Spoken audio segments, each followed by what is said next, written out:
My name is Oshun. On this channel, we uncover the creepiest, most unusual haunted TikToks the internet has to offer for entertainment purposes. Please do me a favor and like, comment, and subscribe to the Soul Tribe, the best channel on the YouTube that's growing and glowing and showing. Let's get it. Anyway, the best channel. Make sure you subscribe. I didn't mess myself up. Anyway, I appreciate y'all. I love y'all. I appreciate your time. I do not take it for granted whatsoever, baby. And with that being said, today's beautiful shout out goes to my lovely Lulu Jones 2296 Havel. She said, Diddy's daddy, I'm crying, husband and wife. I was cracking the F up. You are so funny. I have no clue how I stumbled across you, but she's so thankful that she did, and that's on period. I don't even be trying to be funny, yo, and I'm just a funny person. I like to laugh.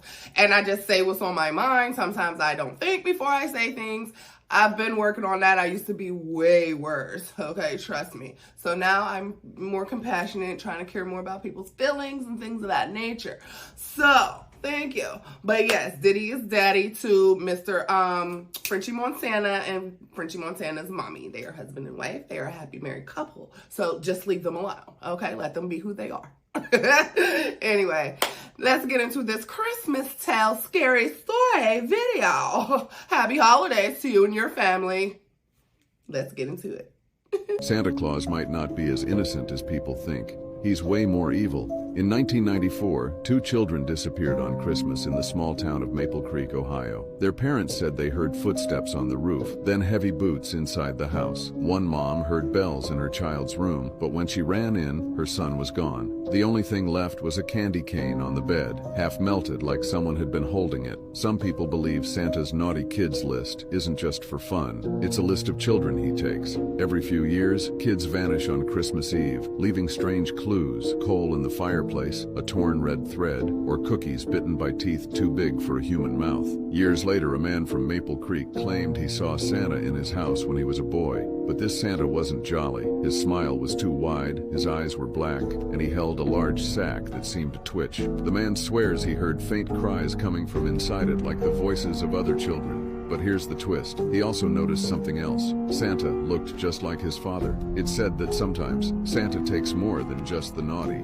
He replaces them. Now in Maple Creek, parents tell their kids, be good or Santa might come for you. And every Christmas, as families gather, some wonder if the person sitting next to them is really their loved one or something else.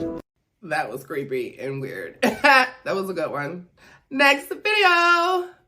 The unopened gift. In New York City, there's a story about a cursed Christmas gift that appears every year. If you open it, it's said to grant your deepest wish, but at a terrible cost. Last Christmas, I found a small box wrapped in red paper and gold ribbon on my doorstep. It had no tag, but curiosity got the better of me. Inside was a handwritten note that read, "What do you desire most?" Below it was a silver locket, shimmering with an otherworldly glow. That night, I dreamt of my late sister, alive and smiling. When I woke, the locket was gone, but I heard her laughter echoing in the loft. Over the next few days, strange things happened. Her favorite songs played on the radio. Her perfume lingered in the air. Then, on Christmas Eve, I saw her. She stood at the end of the hallway, her eyes filled with tears. "You shouldn't have opened it," she whispered. The next morning, the gift was back on my doorstep, perfectly wrapped. This time, the note read, "Your debt will come due."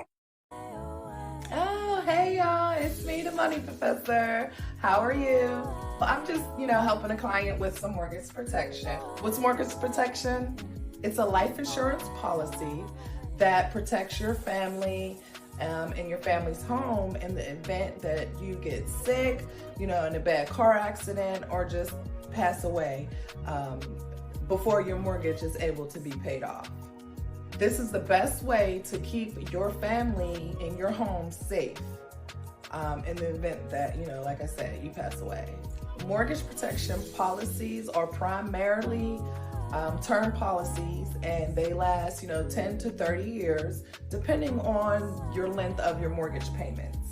It also has the cheapest premiums, so it is extremely affordable for all homeowners, really.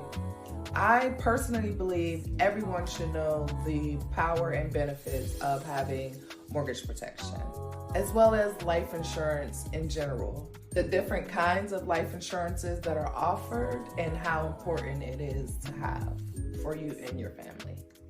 Feel free to send me a DM to learn about more opportunities and what's available for you and your family's protection. You can hit the link in the bio, complete the application, and I'll be in touch as soon as possible.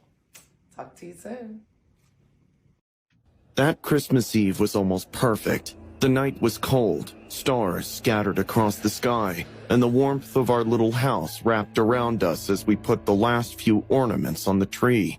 My sisters and I had begged Mom to keep us up just a little longer, just a few more minutes to make Christmas last, to stretch out that magical night. We'd pulled out all the tricks we knew. Just one more story, Mommy. Please? Can we sing one more carol? She had laughed, indulging us, but finally, just like every year, she promised us Santa wouldn't come if we were awake, and up we went, reluctantly, but with a kind of breathless anticipation of the morning. So, up we climbed, leaving her by the tree. I still remember her face, warm with the soft light of knowing her children were happy. Only, it didn't stay that way. The scream was what got me. It ripped right through the house, thick with fear. I didn't know it was my mother's voice right away. There's something in a true scream that doesn't sound human, something that feels like it reaches out to grab you in the dark and frees you where you stand. My sisters and I stumbled out into the hallway, barely awake and totally clueless.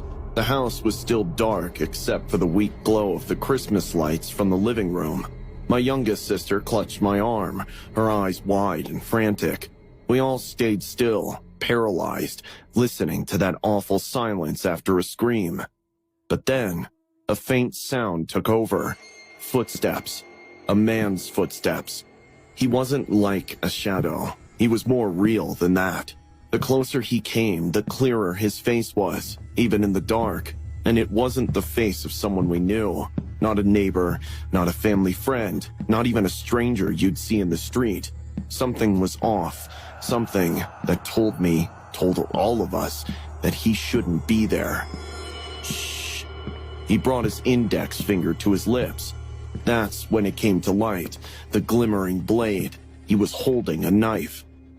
Its cold metal glinted, even in the weak Christmas lights that danced along the walls. He didn't move like a man who was lost or scared. He moved with purpose. His eyes locked on us, not in a way that was angry or even rushed, just deliberate. My mother, who I noticed cornered behind the tree, screamed again. It was a sound of pure terror, a sound that seemed to come from her very soul. We wanted to run, but it was as if we were all glued to the floor. I'd read about the fight or flight response, but I never knew about freeze. That's what it felt like everything around us had stopped, and we were just stuck there, trapped in some horrifying nightmare we couldn't wake up from. I heard a shuffle, a muffling sound, and my mother's voice rose in a high-pitched whimper. I saw her then, lying against the wall, clutching her stomach. Her hands were red and sticky. Blood, so much of it. She tried to stand, but couldn't. Her face twisted with pain, fear, and something else, like she was begging us not to be there, to go away, as if that would keep us safe. He didn't stop. He just stood there, towering over her. His chest heaved as he held the knife out. His breathing filled the room, almost rhythmic. It was the only sound other than the faint buzz of the Christmas lights. And then, without a word, he lifted the knife again, so calm like it was nothing, and brought it down hard. I don't remember the scream that came out of me. I don't even know if it was real or just in my head, but it was like something broke inside of me, like the scream was everything I was in that moment. Every terrified second stretched out as he lifted the knife again and again. I could feel the warmth of my sister's hand trembling against mine. She was sobbing, but it was silent. Her face was buried in my arm as her tiny frame shook with fear. I wanted to cover her eyes, but I couldn't move. I just couldn't. The knife kept coming down, each time a thud, each time another flash of blood. The way he moved, it was like he was possessed, like he wasn't even human. His face held this expression, one I can still see if I close my eyes. Blank, emotionless, like it was nothing to him, just a task, something he was supposed to do. I realized then that he'd come for her. It wasn't a robbery, but a homicide. He looked up once, finally, his eyes finding us through the dark, and for a moment, his lips curved. Not a smile, not quite, but close, like he knew he'd won, like he knew this night, this Christmas, was his. As I held my sister tighter, the sound of sirens pierced through the air. Red and blue lights started flashing through the windows, cutting into the room, throwing shadows across the walls, and he stepped back, just once, just long enough for me to see what he'd done. Mom was silent, still, her eyes open, but not seeing us anymore. The man was gone before the police got there, vanishing into the cold Christmas night, leaving behind nothing but the echo of that awful scream, the red stains across the floor, and the hollow space that my mother used to fill. They never found him. The questions were left hanging, and we were left wondering. And every Christmas since, it's like she's there with us, her face pale and her eyes wide, forever trapped in that night. Only the lights feel dimmer, the laughter quieter, like even our happiest moments are haunted by her memory. Christmas isn't the same, and it never will be. It was December 22nd, 2013, and Patricia Burns was making turkey on Christmas Eve with her 2 daughters, when her ex, Clifford Burns, stopped by the house wearing a mask. He stabbed Patricia to death right in that kitchen. Unfortunately, her teenage daughters watched their mother meet a horrifying end before calling 911 for help. Clifford Burns gave reason that he just wanted to see his daughters after the rocky marriage with Patricia. Burns, 46, was charged with second-degree murder. He accepted a plea deal and was sentenced to 23 years to life behind bars. That was deep, boy. I was wondering if it was a real world true story, because you know they say true story, but then it'd be some bullshit. But they brought receipts, baby. That brought tears to my eyes. My eyes got watery. Like, wow. Prayers to her family. My condolences to her family, to them babies. Well, they were teenagers, but still babies. That's really sad. My condolences to you and your family. And there's really nothing else I can say about that. Next video. Do you know the real story behind the Grinch? It's a tale full of gloom with a terrible pinch on a cold, stormy night. With the wind full of fright, a basket blew down from the dark mountain's height. Inside was a baby, so green and so small, the Who's in Whoville didn't want him at all. The boy grew up lonely, teased day after day, his green little heart growing darker and grey.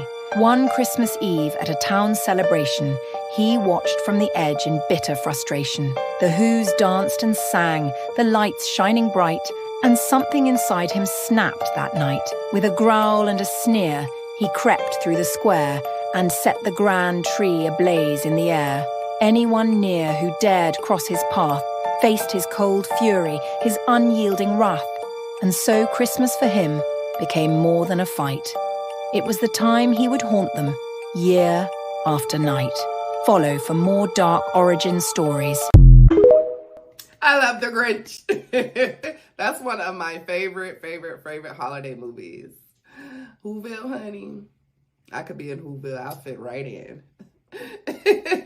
Except I ain't white, but you get it. This is so horrifying, and of course it comes out of Appalachia. Welcome back to Twisted Tidings, where I tell you a chilling holiday tale every day up until Christmas. Deep in the Appalachian Mountains, there's a remote village called Black Hollow, and it's known for its eerie Christmas story. Locals tell the story of the Christmas Wraith, who appears when locals fail to show kindness and generosity during the holidays. The story dates back to the 1800s, when a miserly man named Silas refused to help a starving woman and her children on Christmas Eve.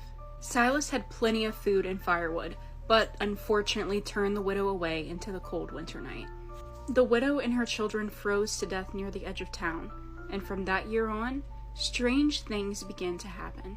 Silas was found dead on Christmas morning, his body frozen in his chair, his face twisted in horror. The villagers whispered of a pale figure with glowing red eyes seen near his cabin that night. They called it the Christmas Wraith, a specter born from the widow's vengeful spirit. Ever since, sightings of the Wraith have been seen during harsh winters. A shadowy figure is seen drifting through the snow, peering into windows, looking for those selfish, harsh souls. Those who have seen the Wraith claim to hear whispers in the wind, sounds that are ghostly, broken voices. One chilling tale comes from the 1960s, when a man was on his way back from hunting and he ignored a beggar on the side of the road. His family awoke in the middle of the night to see frost spreading across the walls, though the fire was still blazing. The hunter was found outside the next morning, his eyes wide open and his body frozen solid. They say the Wraith is still wandering the mountains, watching, waiting, and making sure that no cruel act goes unpunished during the holiday season. Have you ever heard of the Christmas Wraith? If so, let me know down below. That's it for today. Remember, the holidays may be merry and bright, but until then, stay warm, stay safe, and beware of what comes creeping in the cold winter nights. That was a good story. I've never heard of the Christmas Wraith, but cool beans. Thank you for the information, Queen. 9 p.m. rolled around, and I was low-key sitting upright on the couch with the TV on, pretending like I was just chilling in the living room watching a movie already. Meanwhile, I had set everything up to be cozy and relaxing. But I sat there for a while, waiting on her to message me or for the doorbell. I sent a follow-up saying, "Let me know when you're on your way," and I eventually started to think she was flaking, until finally around 9:30, when she said she's outside. She came inside, and I was shocked to find that I was looking up at her. She was a couple inches taller than me. I'm 5'10", so she had to be at least 6 feet tall. I also immediately picked up on the fact that she smelled like she was drenched in perfume. We went straight to the couch and sat down, and she sat really, really close to me, like our legs were touching. This is where I started to get confused in how exactly I was feeling. She looked a bit older, maybe a little rougher, I'm not sure how to explain it. And underneath that overpowering smell of cheap-smelling perfume, I couldn't help but feel like there was a slight hint of body odor, which completely turned me off. What the fuck? She gotta go. Tell her she gotta go. Go wash her ass and come back maybe. Actually, no, just leave. Bye.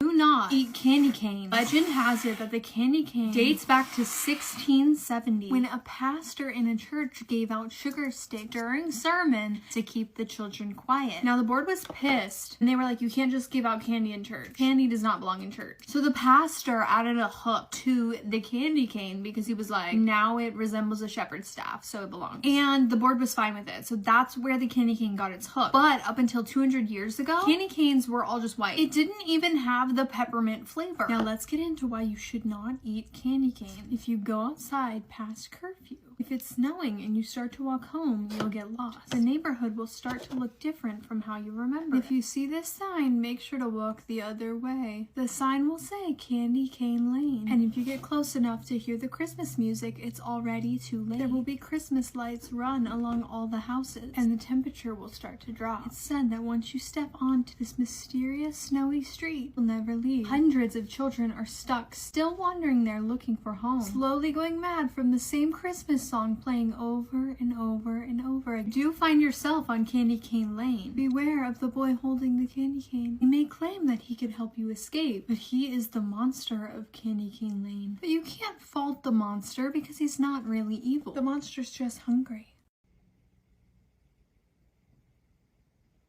I don't know what the hell she said. I was watching her do her makeup and I don't like it. Next video. It was November of 2006.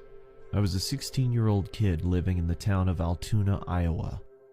I went to bed early one night because I had to work the early shift at McDonald's. As I slept, I had a dream that I was running through downtown Des Moines, but I wasn't on a jog. I was running from something. As I ran around the corner of a building, I came face to face with my pursuer. A tall man wearing a trench coat and a top hat stood in front of me. The only thing visible of his face was his eyes. They were abnormally large with black pupils, and it looked at me as if it wanted something. After what felt like hours, he reached out his bony hand, as if he wanted me to go with him. I woke up violently from my dream, and after catching my breath, I peered around my room to see if I was safe. As I stood up from my bed, I noticed that I could see my breath.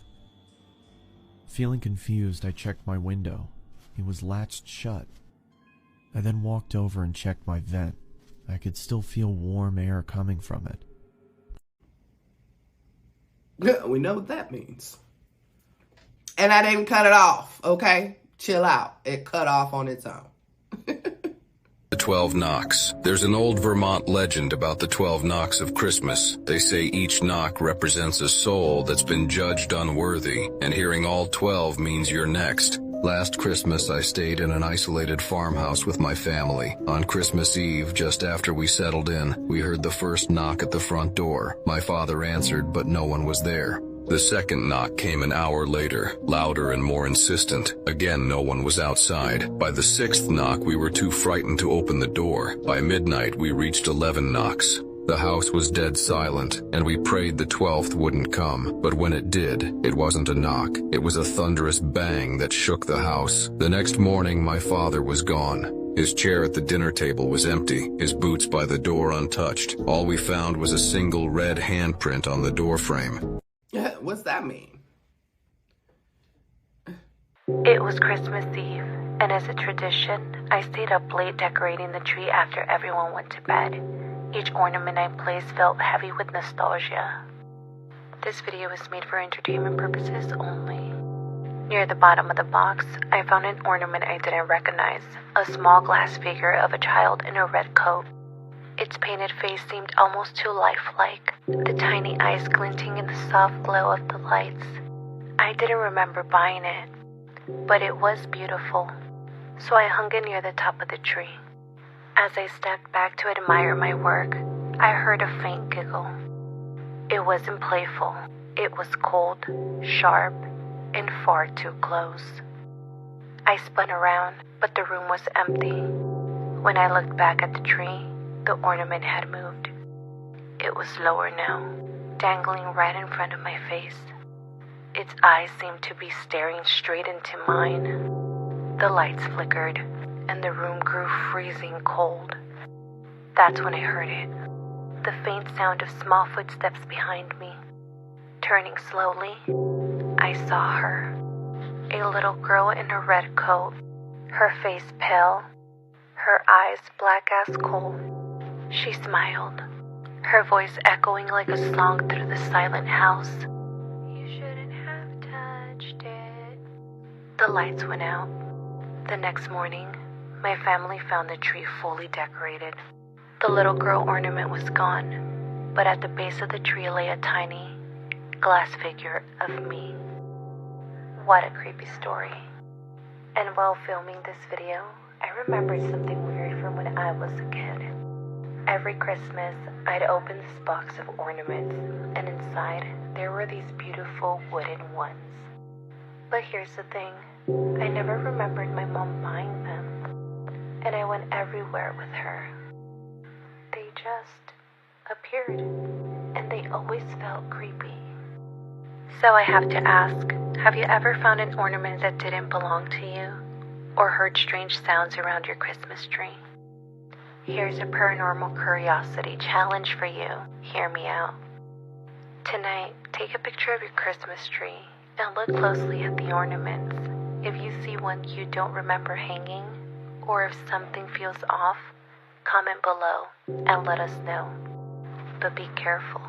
They say once you notice her, she starts to notice you too. Till next video, stay curious, friend. That was a good story. I personally don't celebrate. I don't decorate. I used to, but yeah. And then even if I did or would or will decorate, it's not Christmas. It's more winter decorations. But if you decorate and you have your Christmas tree up right now, snap that photo. Let us know in the comments what you see. Next video. I used to babysit my little brother Joey a lot. He was fairly easy to take care of. He was only in kindergarten, but he walked home from the bus stop every day to make himself a PB&J, among other things. So he was pretty independent for his age.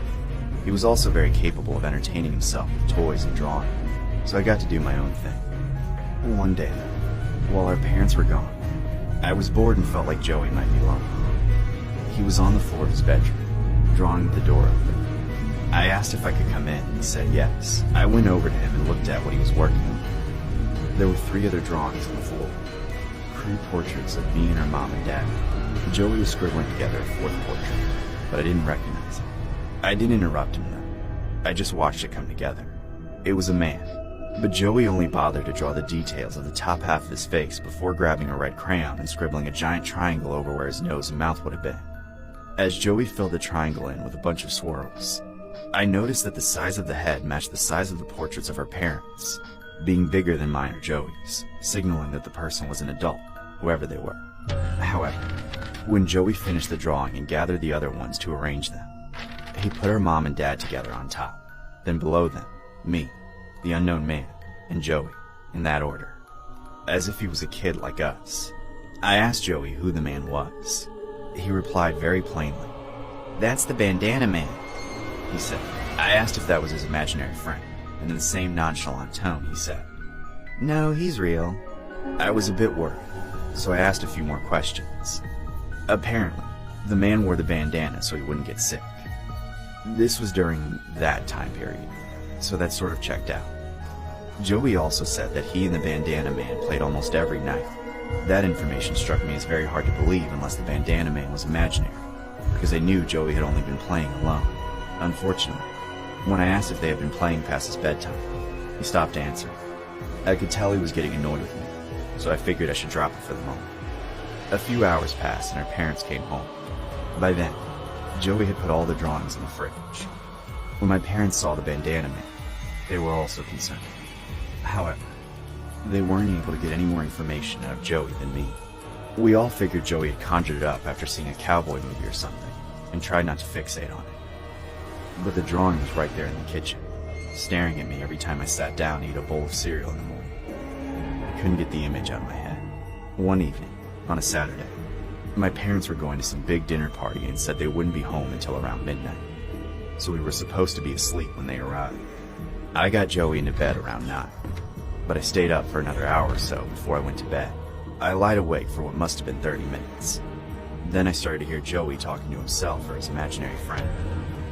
I knew he wasn't supposed to be awake, but I didn't get up to tell him to go back to bed just then.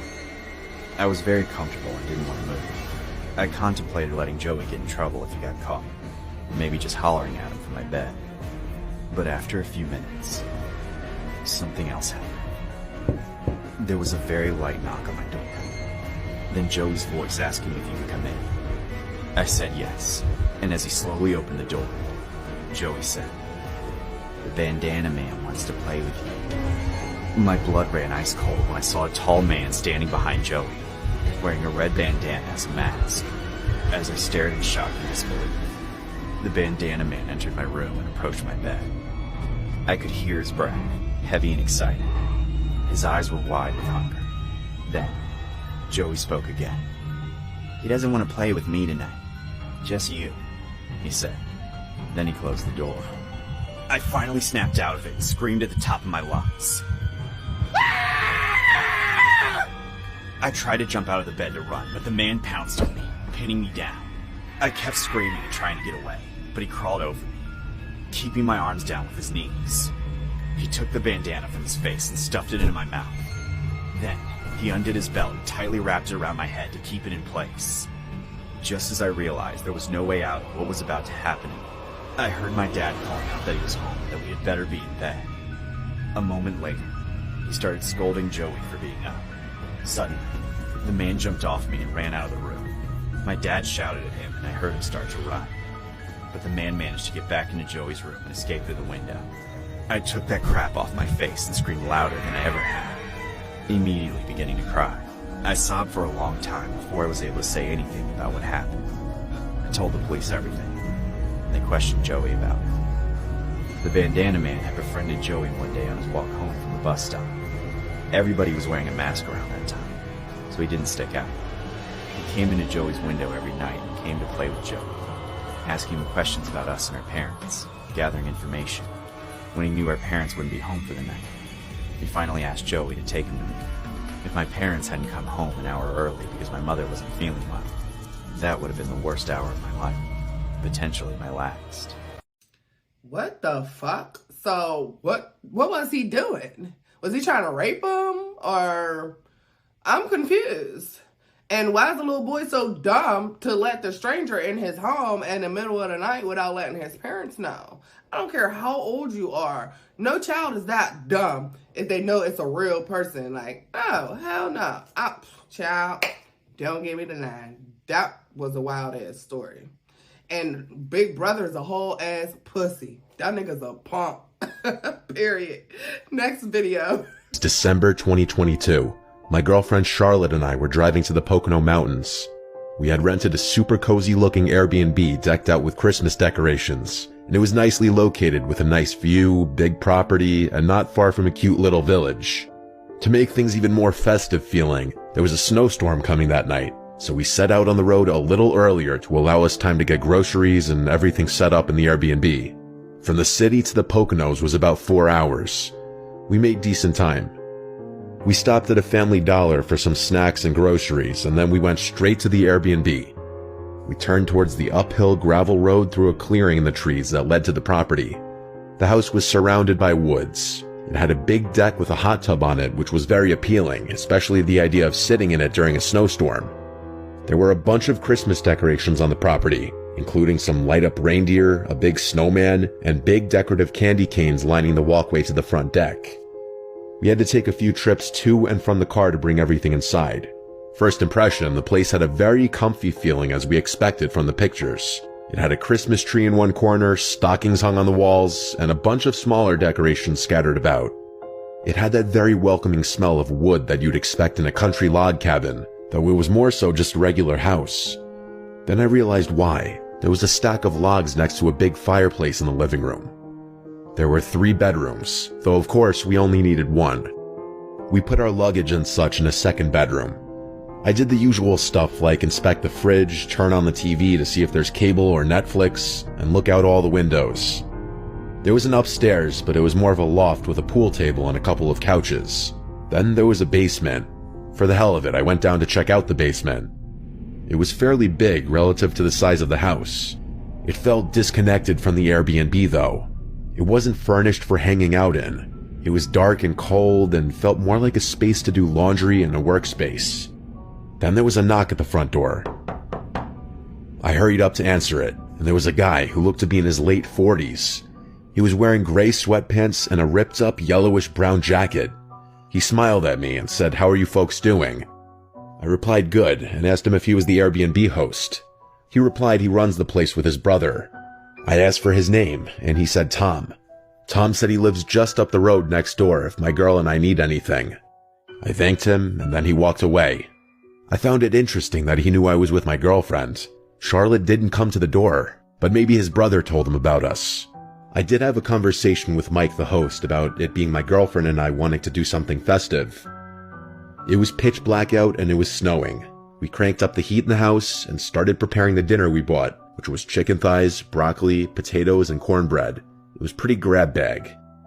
We ate on the couch with the Christmas tree lights on in the corner, giving the room a nice comfy glow as we watched the Polar Express. It was the only good Christmas movie on any of the streaming platforms. If you can't tell, we really love Christmas. After the movie, and when we felt we had digested enough, we went outside to the deck to hop in the hot tub. I turned on all the decorations and Christmas lights in the front yard, and as we sat in the hot tub watching the snowfall, it felt like bliss, until the bubbles on the hot tub stopped, and it went silent, and we heard unmistakable footsteps from somewhere on the property. Charlotte and I looked at one another. I asked her if I should shout who's there, but she said no. The footsteps moved further and further until they were no longer audible. I told Charlotte it was probably a deer, but deep down, I knew those were the footsteps of a person. After the hot tub, we went to take a shower before bed. The hot water in the shower didn't last for more than maybe 2 minutes, though. Something was wrong. When the water turned ice cold, we screamed and jumped out of the shower. I messaged Mike, the host, about it. He responded within half an hour saying that's odd and that he'll have a guy come and look at the hot water heater tomorrow. We went to sleep after our half shower. In the middle of the night, though, we awoke to very aggressive bangs on the front door of the house. Charlotte was shaking me, terrified. I said I'm gonna check who it is, but she demanded I stay in the bed and don't make a sound. Honestly, I was glad she said that. No part of me wanted to know who was at the door in the middle of the night. I think there were 3 sets of really loud and angry sounding bangs before they stopped. We sat upright for a few minutes in silence, whispering to each other. I went over to lock the bedroom door for added security, I guess. Minutes dragged along, but ultimately, after about half an hour of sitting wide awake, we eventually drifted back off to sleep. First thing in the morning, I messaged Mike again about the knocks at the door. He answered more quickly this time, seeming pretty confused like us. He basically said how strange that is. He didn't know why anyone would be roaming around late at night like that. He said if anything like that happens again, that we should alert the authorities. Honestly, not the most reassuring response, but I mean, he was right. What else could he tell us? Grab a gun and shoot whoever was at the door? I didn't want to keep complaining to Mike constantly, but I mean, these were some valid concerns I was bringing up to him. There was a lot of snow outside, and it was a dark, cloudy day. There were still some flurries falling onto the ground. I went out to wipe the snow off my Jeep, and while I was doing so, I noticed footsteps in the snow. They looped around the house. I remembered the knocks from the night before, and wondered if it was from the same person, but these footprints looked fresh, and it snowed all night. Surely the footprints from last night would have filled in by now. I heard footsteps approaching now, actually, and I saw Tom walking from around my car. I told him about the hot water heater problem, and that Mike said they were sending someone to take a look at it. He said he knew and that he was here to take a look at it, actually. I also told him about the knocks at the door last night and the footprints in the snow. I even showed him. He looked at them and said there's a lot of strange folk out here that go snooping around at night. I asked if we should refrain from using the hot tub at night then, and he said no, that shouldn't be a problem. The people around here are harmless. He went inside into the house and walked around for a bit before walking down to the basement. He told me he'll have a look at the hot water heater. Tom seems like a weird dude, honestly. I messaged Mike saying Tom's here now checking out the water heater. Mike replied back asking, is Tom the name of the plumber? And I replied, no, your brother. He replied, what do you mean? He said he's my brother? It started to click in my head. I responded, do you have a brother named Tom who runs this Airbnb with you? And he replied, no, who is this person? I hurried to Charlotte and told her to collect her things quietly. We need to get out of here. As quickly as we could, we packed our bags, grabbed all of our stuff, and brought it outside to the car in one trip. I'm sure we left behind a charger or something small, but who cares? We got in my car, and when I started it, I looked in the rearview mirror and saw Tom quickly approaching the rear of the Jeep.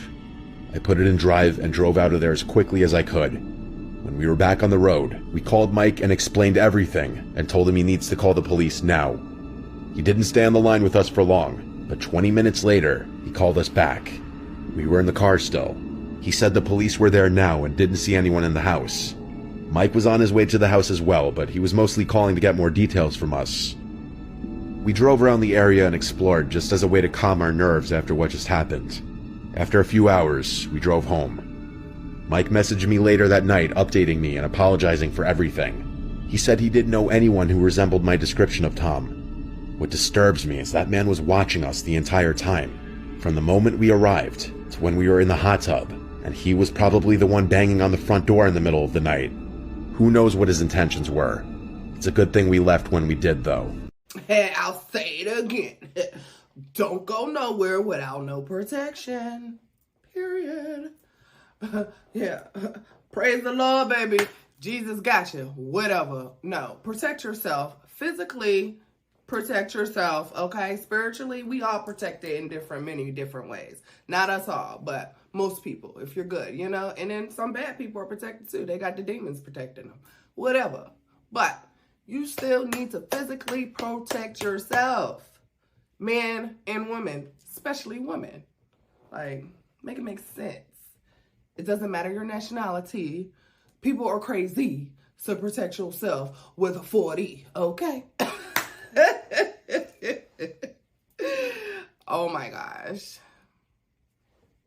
I'm funny, I don't know about you. Lily was sick, and I knew every Christmas with her was a present in itself. But with every year, it got harder.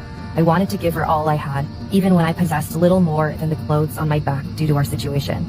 I was the full-time caretaker of my terminal twin sister, and while she could barely leave the bed some days, it was sad. Especially because I felt like there just wasn't enough I could give my sister to make up for all the bad that was happening to us. One night, I flipped through her diary. It was a habit to make sure she'd taken all her pills, when I found something odd. A letter to Santa. Does she still write them? Poor thing, I'll make sure that she gets to see Santa, and I will do everything I can to help her survive. But I was broke. I was so broke that I could barely afford to call 3 numbers I found online. 2 turned me down. 1 was too expensive, the other too busy. The last one was Jeff. His ad was a bit different from the others. It popped up as I was about to give up on my search, to be honest. Jeff sounded a bit too young to play Santa, close in age to me and my sister, but he was confident he would be able to fool her. You know, it's not hard to sound a bit older. You just have to drop your voice a bit, make it raspier. For a second, a shiver went down my spine. There was something dangerous to the way he spoke. He was confident, perhaps, a lot more than I have ever been. Maybe that should have been the first warning sign. He was perfect. He was a good actor, just charismatic enough to pass as the real thing, but he was cheap, like way too cheap, and he was even willing to help us for free after I explained everything to him. I couldn't ask for money. All I want is for you and your sister to have the brightest of days. That should have been the second red flag. Many organizations have rejected Lily's wishes because she was far too old. There wasn't much to do for her, and while kids who still had hope needed them more, I guess. An adult woman who's had a rough life deserved only pity from most people. Christmas Eve came. Jeff asked if he could drop by then so that he could spend Christmas Day with his family. I whispered, of course, into the phone, grinning from ear to ear as I eyed Lily's sleeping form. She was going to be so happy. I could barely wait. I'd always shared my secrets with her, but this one needed to be a surprise. Maybe if she knew, she'd have seen the signs. The knock on the door came at 8, an hour earlier than I'd expected. Still, I shot off the couch I'd slept on like a rocket, my features pulled into the happiest smile I could muster. Joy for Lily was gathering in my chest, but there was this inexplicable worry, too. After all, this was the smallest thing on her bucket list. What if she hated it? What if she... Lay? Who's that? My twin's voice broke me out of my thoughts as I stood in front of the door about to let her present in. No one, I sang as I opened the door. Something was off. The man in front of me was wearing a Santa costume, right? But he didn't really look like the person in his ad. He looked older, with dark eyes that had me faltering for a second. Are you sure? Is this one of your crazy surprises? You know that I don't want you to spend money on... The voice was the same, at least. Jeff stood in front of me, but being under the messy white beard he plastered across his face, he smelled of beer and cigarettes, but at least he turned up. Come on in, she doesn't know you're here yet, I winked at him, mustering up all my festive joy to cut through the surprise his appearance had caused me. Judging a book by its cover was never fair, anyway. I had a hunch it was a surprise. The way he talked was odd. There was a slow drawl to his voice, each word being dragged out just a bit too long until it sounded almost awkward. Again, I shook it off. Sis, I'm coming, Lily. I motioned for Jeff to follow me as quietly as he could. He nodded, though, for a second. His eyes didn't meet mine. Never turn your back to a stranger. My mother's words popped into my head. I rarely thought of her, but something about the situation caused me to remember the little nuggets of wisdom she liked to tell me and Lily when we were younger. Perhaps part of me enjoyed breaking the promises I'd made her all those years ago. Still, it didn't take long for me to regret my actions. Something cold pressed against my neck, and the second I took a step forward, what the? Listen to me. I'll play nice with your little sister. Give her some presents. Whatever. When we're done, you'll follow me to my car without a word. It was a threat. I wanted to ask, and what if I don't do it? But I somehow felt that was even more dangerous, and so I nodded. Good girl. You know, you should feel thankful that I accept such a scrawny thing as payment for being a good Samaritan. Are you sure it's your sister who's sick and not you? Tears quickly flooded my eyes, but I shook my head a few times to get rid of them.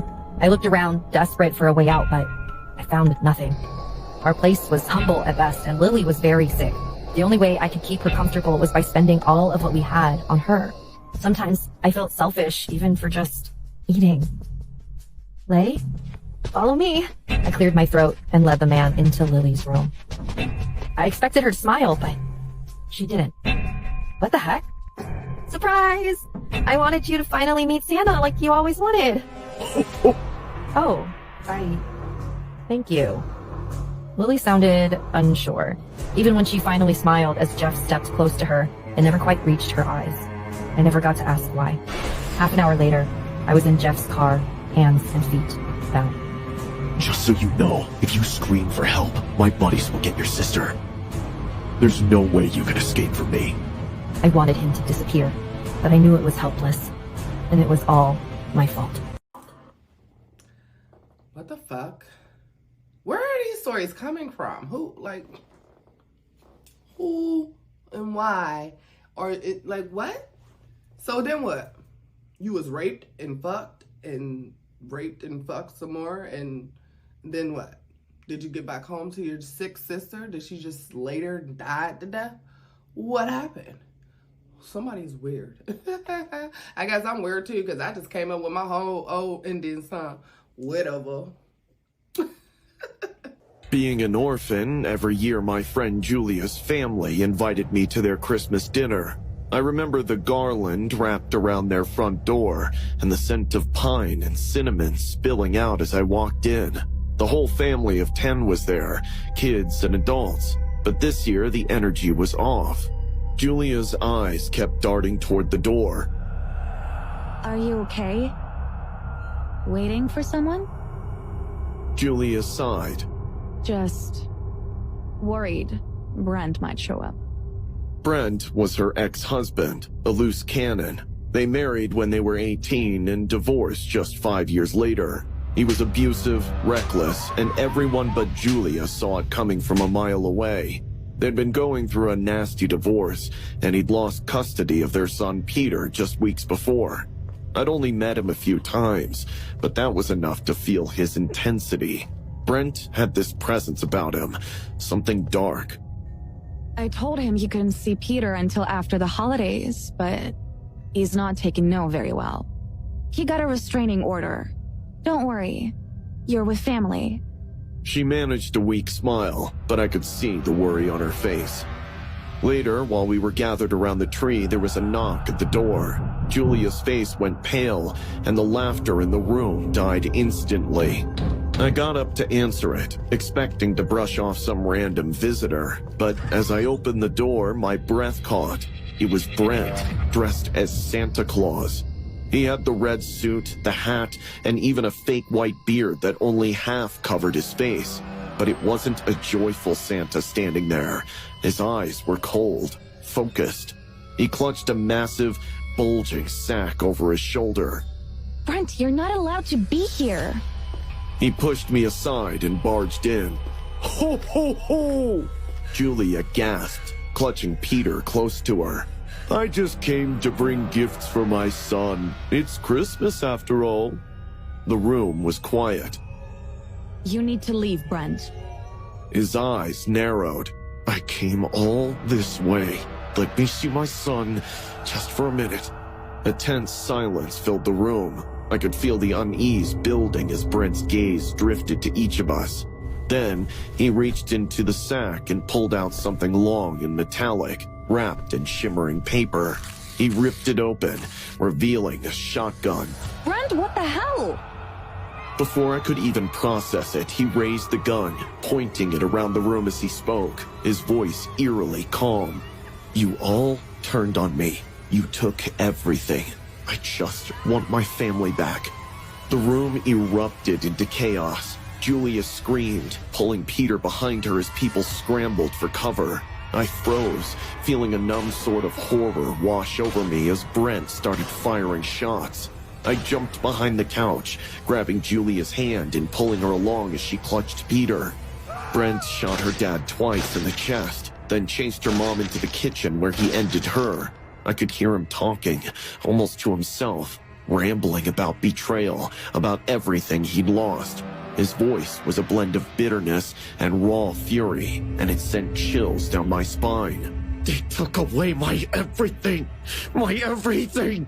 My everything! Somehow, we managed to crawl toward the back hallway, and Julia and I ushered Peter into a closet. I handed her my phone, whispering that she should call the police while I tried to draw Brent away. I made my way to the front door, hoping he'd see me from the kitchen and follow. I glimpsed the destruction behind, the shattered decorations, the spilled drinks, the smear of blood on the floor. Brent shouted from the kitchen, "You're not trying to leave the party early, are you, Alyssa?" I bolted, but he shot at me. He hit my leg and I went down. That was the most afraid I'd been, as I desperately crawled to the door while he walked up to me, ready with his gun. I saw Julia's brother and uncle lying in blood nearby, and I knew that my fate would be the same. But just as he was about to shoot, Julia jumped out of nowhere. She wrestled him and yelled at me to leave. I got up on one leg and hopped out, rushing to the neighbors for help, who were already out. That's when we all heard 2 more shots go off. The police cars arrived quickly and they barged in, only to find a bloody Santa with his son sitting in his lap, a shotgun lying at his feet, beside the body of Julia. Brent was taken away, sentenced to a lifetime in prison. I took the custody of Julia's son and lost his entire family to that madman. It's a wound we could never heal from. The story is inspired from the Covina massacre, one of the most shocking crimes in recent American history, which occurred on Christmas Eve 2008. Bruce Jeffrey Pardo, recently divorced and deeply resentful, arrived at his former in-laws' home in Covina, California, dressed in a Santa Claus suit. The family was celebrating their annual Christmas gathering, with about 25 relatives and friends in attendance. Without warning, Pardo entered the house and opened fire with semi-automatic handguns, instantly killing several guests.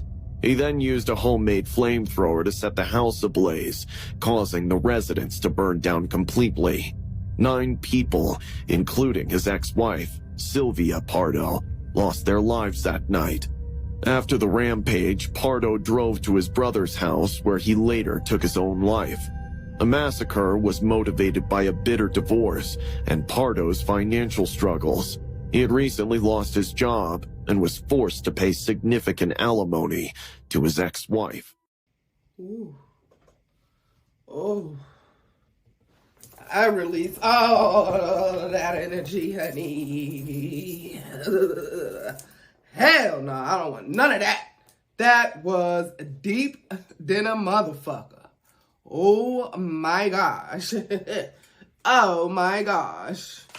Oh my gosh, bruh. What the fuck? Oh my goodness. My prayers to them families. My prayers to them families. Oh my goodness. My condolences to them families. Oh my gosh. No. We don't receive none of that energy. None of that energy at all. That was so heavy. So heavy. Ooh, that was so heavy. Yeah, we don't receive none of that, honey. We don't receive none of that. Ooh. Ooh. God damn. The big surprises was the prevalence of Christmas ghouls. Krampus is the big one that I've always heard of. Are there other ones like Krampus? Different countries or different regions had different boogeymen. Krampus is one. There's a devil in the Czech Republic called Chert, who's similar to Krampus.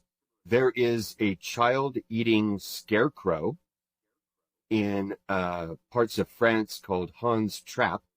Like, you know, when writes A Christmas Carol and Ebenezer Scrooge is visited by 3 ghosts, that's not an isolated incident. He was actually drawing from a very long tradition of ghost stories around Christmas time. And there were goblins, witches, werewolves. all kinds of menacing spirits around Christmas time. And I think they were there to, in a sense, make the brightness of the holiday even brighter. You know, the weather outside is frightful, but the fire is so delightful. Christmas coziness, in a sense, needs to have an enemy. Yeah, we don't receive none of that shit either, honey.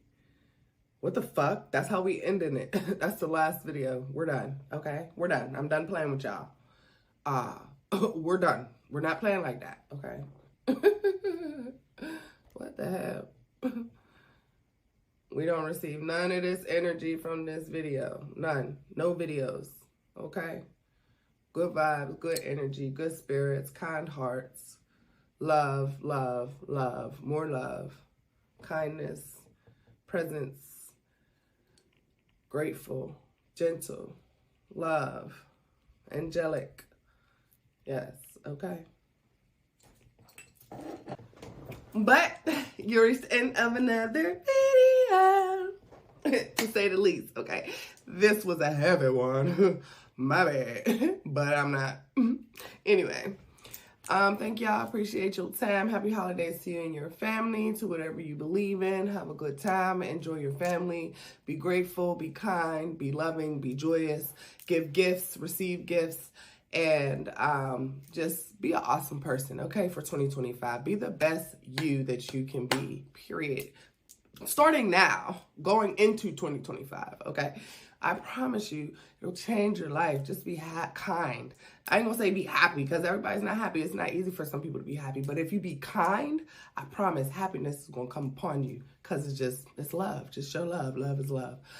Anyway, I love y'all. Happy holidays. Ashe. Over my third eyes, on my way. I'ma open my one eye, be in the you hold my body, but I'm not